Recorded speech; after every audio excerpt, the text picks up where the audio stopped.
नमस्कार दोस्तों, मैं हूं अमनदीप और स्वागत है आप सभी का ENG ग्लाइड के आज के इस वीडियो में। तो आज के इस वीडियो में हम समझेंगे कि reference writing according to the latest MLA style sheet या लेटेस्ट MLA क्या चीज है।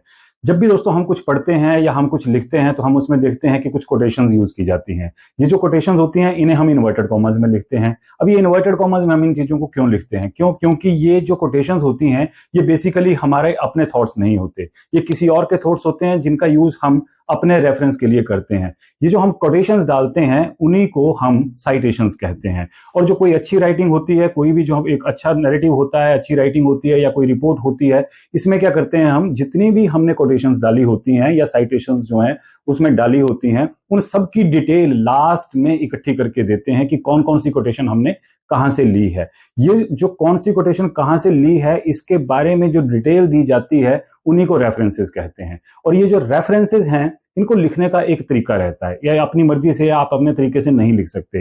इनको लिखने का तरीका जो है वो MLA के द्वारा दिया जाता है। अब ये MLA क्या है? ये MLA कोई विधायक नहीं है या आपके एरिया का कोई MLA नहीं है। ये MLA है modern language association of America. MLA एक ऐसी एजेंसी है जो कि एक हैंडबुक निकालती है जिसका नाम है MLA handbook for the writers of research papers. जो रिसर्च पेपर्स होते हैं या पब्लिक या प्राइवेट सेक्टर में जब हम जॉब करते हैं तो बहुत सारी रिपोर्ट्स हमें लिखनी पड़ती हैं, कई तरह के प्रोजेक्ट्स हमें करने पड़ते हैं, या MA लेवल पर या MA से आगे जाके रिसर्च लेवल पर हमें डिसर्टेशन या थीसिस लिखने पड़ते हैं। जब भी हम ऐसा कोई रिसर्च या ऐसी कोई नैरेटिव लिखते हैं या अच्छा कोई राइटअप लिखते हैं तो उसमें जितने भी हमने कोटेशंस या साइटेशंस यूज की होती हैं उनकी रेफरेंसिंग हमें करनी पड़ती है। तो वो रेफरेंसिंग कैसे की जाती है, उसके क्या पैटर्न होते हैं, इन सबको जो गवर्न करता है या उसके ऊपर जो नजर रखता है या उसका जो तरीका बताने वाली एजेंसी है वो MLA है। अभी MLA के हिसाब से हम कोई रेफरेंसेस कैसे लिख सकते हैं, इसके बहुत सारे अलग अलग तरीके हैं। तो आपके सिलेबस के हिसाब से जो AEC के 3rd सेमेस्टर में जो आपको सिलेबस प्रिस्क्राइब किया गया है उन चीजों को आज हम इस वीडियो में समझने की कोशिश करेंगे। तो चलिए शुरू करते हैं आज की ग्लाइडिंग। तो AEC में जो एबिलिटी इन्हांसमेंट कोर्स के अंडर जो 3rd सेमेस्टर में आपको ये सिलेबस लगाया गया है उस सिलेबस में एक स्पेशल सेक्शन है जिसमें आपको रेफरेंसेस को या साइटेशंस को MLA स्टाइल शीट के हिसाब से लिखना है। तो आज के वीडियो में हम सिर्फ ऑथर का नाम कैसे लिख सकते हैं, बुक का नाम कैसे लिख सकते हैं, जो ऑथर बुक्स विद 1 ऑथर या 2 ऑथर्स या मोर ऑथर्स हैं सिर्फ वही डिस्कस करेंगे। तो जो क्वेश्चन नंबर 4 है आपके पेपर में वो आएगा। क्वेश्चन नंबर 4 आपको कुछ इस तरीके से आएगा, rewrite the following references as per the latest MLA style. आपको इन्फॉर्मेशन दी होगी बुक के बारे में, बुक का नाम हो सकता है, राइटर का नाम होगा, पब्लिशर का नाम होगा, ईयर होगा, और भी काफी सारे हो सकता है, चैप्टर हो सकता है कोई पोइम हो सकता है कोई एसे हो सकता है एडिटेड बुक हो। सिर्फ ऐसी काफी सारी इंफॉर्मेशन जो है वो आपको दी जाएगी इस तरीके से, और आपको बोला जाएगा 5 आपको इस तरीके से आएंगे और 5 के 5 को आपने रीराइट करना है MLA स्टाइल शीट के हिसाब से। तो सबसे पहले MLA क्या है? मॉडर्न लैंग्वेज एसोसिएशन मैंने आपको बताया, और इट वाज फाउंडेड इन 1883। ये बेसिकली एक हैंडबुक पब्लिश करते हैं अलग अलग एडिशन में, जो कि है सिर्फ राइटर्स ऑफ रिसर्च पेपर्स के लिए। इसमें रिसर्च के लिए क्या आपको उसको लिखना कैसे है, उसमें रेफरेंसेस कैसे डालने हैं या उसमें साइटेशंस कैसे करनी है, हैंडबुक जो है वो हमें उस चीज के बारे में बताती है। लेटेस्ट इसका जो एडिशन है वो है 9th एडिशन। तो जो टाइप्स ऑफ रेफरेंसेज हैं, आपका सिलेबस देखें या आपके पिछले साल का जो पेपर है, फाइनल एग्जाम हुआ था उसका पेपर देखें, तो ये चीजें निकल कर आती हैं। Book with single author, book with 2 authors and book with more than 2 authors, ये हम आज के वीडियो में करने वाले हैं। जो दूसरी टाइप है वो और जो तीसरी टाइप है उनको आपको अलग से वीडियो जो है उसके बारे में मिल जाएगा, अदरवाइज ये वीडियो बहुत लंबा हो जाएगा। तो जो बुक विद 1 ऑथर है वो कुछ इस तरीके से दिखती है कि एक बुक का नाम होता है और बुक के नाम के नीचे या ऊपर या कहीं भी ऑथर का नाम रहता है। बाकी पब्लिकेशन डिटेल जो है वो आपको उसके बैक पेज पर मिलती है। तो यहाँ पर देखने वाली बात यह है कि ऑथर का सिर्फ एक सिंगल ऑथर का नाम रहता है। कुछ बुक्स ऐसी होती हैं जिनमें 2 ऑथर्स होते हैं। फॉर एग्जाम्पल ये देखिए आप, ये 2 ऑथर्स हैं, बुक का नाम यहाँ पर दिया है और नीचे जो है वो 2 ऑथर्स जो है वो दे रखे हैं, 2 अलग अलग नाम दे रखे हैं। इसी तरीके से कई बार यहाँ पे जैसे बुक का नाम है, इसमें काफी सारे ऑथर्स हैं, जैसे यहाँ पे 5 ऑथर्स हैं, तो अलग अलग किताबों के अलग अलग नंबर ऑफ ऑथर जो है वो हो सकते हैं। और एक सिंगल बुक है और अगर उसमें ऑथर्स की गिनती 1, 2 या 3 से ज्यादा है तो हम उनको किस तरीके से रेफरेंसेस में लिखेंगे ये समझने की कोशिश करते हैं। सो पहली बात है कि book with a single author. अगर आपको कोई डिटेल आती है जिसमें ऑथर का एक सिंगल ऑथर ही है, फॉर एग्जाम्पल आपको दे रखा है, जैसे ये पिछले साल पेपर में आया था, बुक का नाम है प्राइड एंड प्रेजुडाइज, उसके बाद ऑथर का नाम है जेन ऑस्टन, ये दिया है आपको। पब्लिशर का नाम भी दिया हुआ है टी एगर्टन, और ईयर ऑफ पब्लिकेशन भी दिया है। हो सकता है आपको इस तरीके से स्टेप वाइज दे रखा हो, ये भी हो सकता है कि आपको एक सिंगल लाइन में सारी इंफॉर्मेशन दी, जैसे Aravind Adiga the White Tiger Harper Collins 2008। हो सकता है यहाँ पे कोई कॉमा फुल स्टॉप ना लगा हो, ये भी हो सकता है कि कॉमा के साथ हर चीज को सेपरेट किया गया हो, ये आपको नोटिस करना पड़ेगा, राइट। तो जब हम इस बुक के जब हम इसको सिंगल ऑथर बुक को जब हम रेफरेंसेस में लिखेंगे तो फिर हम क्या करेंगे? सबसे पहले हम ऑथर का नाम देखेंगे। ऑथर का नाम देखने के बाद हम उसके नाम का जो लास्ट नेम है उसको सबसे पहले ले जाएंगे। रहने मतलब ऑथर्स लास्ट नेम सबसे पहले आएगा। In my case for example it is Amandeep Rana, तो आपको अमनदीप मेरा फर्स्ट नेम है और राणा मेरा लास्ट नेम है, तो राणा पहले आएगा, उसके बाद लगाएंगे कॉमा। देखिए comma, full stop, inverted commas, ये बहुत सिग्निफिकेंट चीजें हैं रेफरेंसेस में। इसी चीज की गलती होती है और उसी के मार्क्स आपके काटे जाते हैं। तो जब आप फर्स्ट नेम की जगह आप सबसे पहले लास्ट नेम लिखेंगे, फिर लगाएंगे कॉमा, फिर लिखेंगे फर्स्ट नेम। कई बार ऐसा भी होता है कि सेकंड नेम भी बीच में है, जैसे अमनदीप सिंह राणा फॉर एग्जांपल, तो राणा सबसे पहले आएगा, फिर कॉमा लगाएंगे, फिर अमनदीप सिंह आएगा। ठीक है, सिर्फ आपने लास्ट नेम उठाना है, बाकी कुछ नहीं उठाना है। लास्ट नेम उठाना है, उसको सबसे पहले ले जाना है और उसके बाद कॉमा लगा देना है, और उसके बाद बाकी बचा हुआ नाम सीधा सीधा आ जाएगा, फिर कुछ रिवर्स नहीं करना है। उसके बाद लगाएंगे फुल स्टॉप। क्यों? क्योंकि अब ऑथर की डिटेल हो गई आपकी फिनिश, तो ऑथर की डिटेल यहां पर आपकी खत्म हो जाती है। फॉर एग्जाम्पल पीछे वाली बुक में हमने देखा राइटर का नाम था जेन ऑस्टन, तो सबसे पहले हमने क्या किया, नाम को रिवर्स कर दिया। लास्ट नेम पहले आ गया ऑस्टन, और उसके बाद लगाया कॉमा, फिर लिखा जेन, और फिर लगा दिया फुल स्टॉप। यहां पर आपका ऑथर की डिटेल खत्म। फिर लिखेंगे बुक का नाम। बुक का नाम जैसे लिखा है वैसे ही लिखना है, कुछ रिवर्स नहीं करना है, कोई कैपिटल स्मॉल नहीं करना है। जो कैपिटल है तो कैपिटल लिखना, स्मॉल है तो स्मॉल लिखना। और जो बुक का नाम लिखेंगे उसको आप करेंगे अंडरलाइन, क्योंकि टाइपिंग में क्या होता है कि उसको इटैलिक्स में लिखना पड़ता है, लेकिन जो हैंड रिटन है उसमें क्योंकि आप इटैलिक्स नहीं लिख सकते, तो आप उस टाइटल को अंडरलाइन करेंगे। उसके बाद टाइटल जब खत्म हो जाएगा पूरा, तो उसके बाद लगाएंगे फुल स्टॉप। यहां देखिए टाइटल ऑफ बुक, और उसके बाद लगाएंगे फुल स्टॉप।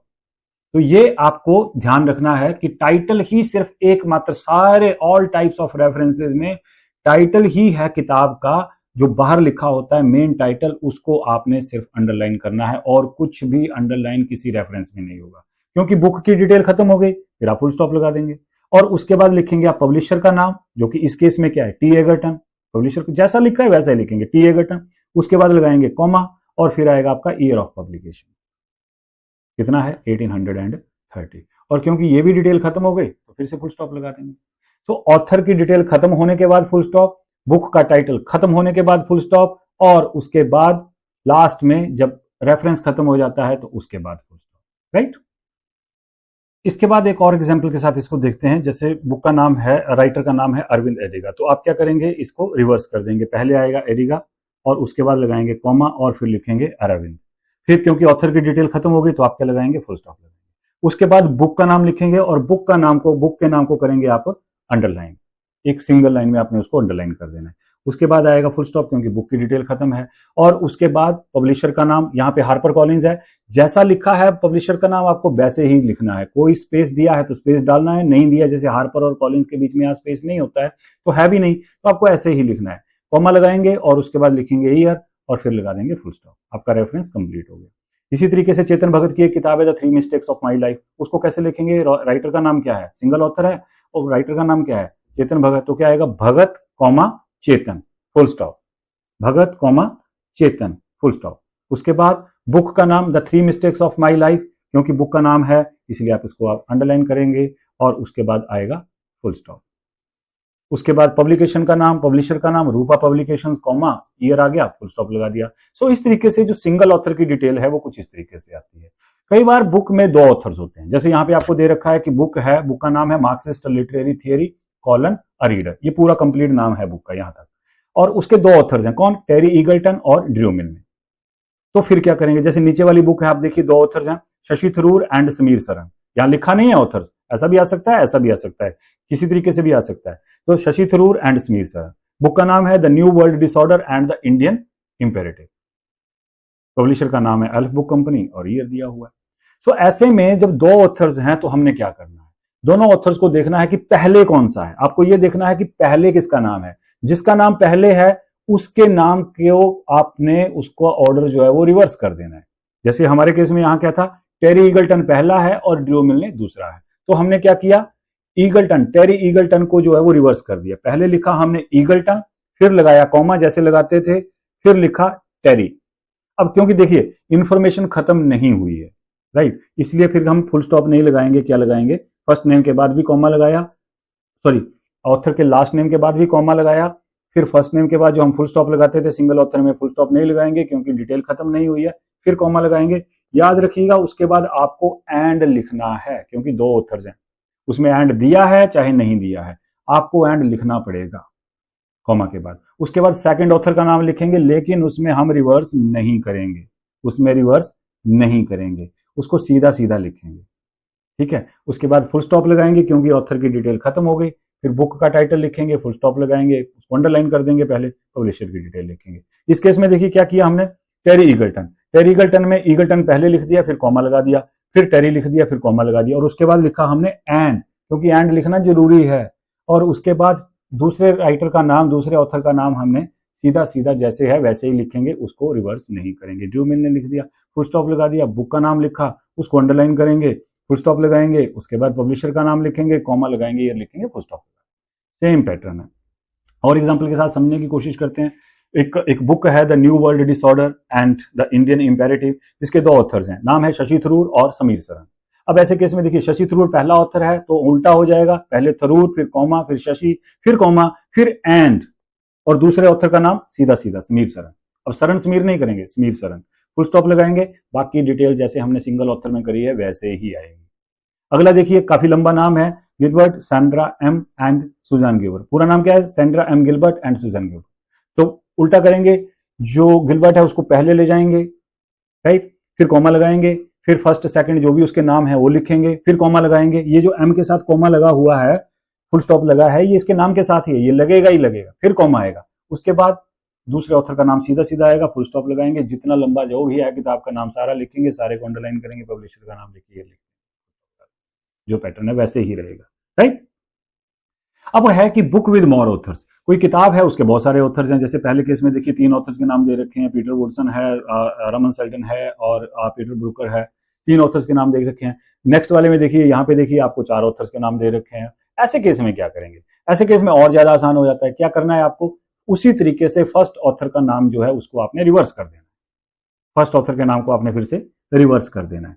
कहने का मतलब उसका लास्ट नेम पहले डालना है, वैसे ही कॉमा डालेंगे, फिर उसका फर्स्ट नेम लिखेंगे, फिर उसके बाद कॉमा लगाएंगे, और उसके बाद लिखेंगे ETAL, इस तरीके से ET स्पेस AL, और उसके बाद लगाएंगे फुल स्टॉप। ये जो ETAL होता है इसका मतलब, एट ऑल का मतलब होता है एंड अदर्स, तो अपने आप ही हो गया, जितने मर्जी हो उसमें, हार्डली मैटर्स। सो पहले ऑथर का लास्ट नेम, फिर कॉमा, फिर फर्स्ट नेम जैसे हम पहले लिखते हैं, उसके बाद कॉमा लगाने के बाद बाकी ऑथर्स के नाम हम नहीं लिखेंगे एंड करके, बल्कि क्या करेंगे, एट ऑल लिख देंगे, उसके बाद लिखाएंगे फुल स्टॉप, बाकी डिटेल जो है वो सेम ही रहेगी। यहाँ क्या किया हमने, पहले ऑथर का नाम लिख दिया, क्या नाम था, पीटर विडोसन, पीटर विडोसन को हमने उल्टा कर दिया, पहले विडोसन लिख के कॉमा लगा दिया, फिर पीटर लिख दिया, फिर कॉमा लगाया, फिर एट ऑल लिख दिया, फुल स्टॉप लगा दिया, और उसके बाद किताब का नाम लिखा, उसको अंडरलाइन करेंगे आपके केस में क्योंकि हैंड रिटन है, अंडरलाइन करेंगे, फुल स्टॉप लगाएंगे, उसके बाद पब्लिशर की detail, comma, year of publication, full stop. इस तरीके से इसको करना है। 2 एग्जांपल्स के साथ और समझ लीजिए। देखिए विल्फ्रेड गियरन की वो जो किताब थी जिसमें 4-5 ऑथर जो मैंने आपको दिखाई थी, वहां पे 4-5 ऑथर्स हैं, लेकिन हम पहले का ही लिखेंगे, उसका जो फर्स्ट नेम है, लास्ट नेम है, वो सबसे पहले आ जाएगा, कॉमा आ जाएगा, उसके बाद उसका बाकी नेम बचा हुआ। यहाँ पे 2 डॉट इसलिए लग रखे हैं क्योंकि एक एल जो है वो उसके नाम की एब्रीविएशन के साथ है, दूसरा हमारा जो रेफरेंसेज में लगता है वो है। उसके बाद बुक का नाम अंडरलाइन कर देंगे सारा का सारा। उसके बाद जैसे अरविंद शर्मा की किताब है, उसके भी काफी सारे राइटर्स हैं, उसको भी आपको कुछ इसी तरीके से जो है वो आप लिख सकते हैं, राइट। तो ये कुछ प्रैक्टिस के लिए आपको कुछ रेफरेंसेस दे रखे हैं, आप इनको एमएलए के स्टाइल के हिसाब से आप इनको रीराइट कर सकते हैं। इसकी आंसर की आपको हमारे टेलीग्राम चैनल पर मिल जाएगी, वहां जाकर आप जो भी इसकी आंसर की है उसके साथ आप मैच कर सकते हैं, देख सकते हैं कि आपने कितना सही रेफरेंसिंग जो है वो करी हुई है। तो अगर आपको ये वीडियो अच्छा लगा है और आपको लगा है कि इसमें कुछ इन्फॉर्मेशन है तो इसे जरूर बाकी लोगों के साथ भी शेयर करिए। मिलते हैं दूसरे वीडियो में, नेक्स्ट वीडियो में जो इसी से रिलेटेड रहेगा। तब तक के लिए थैंक यू वेरी मच।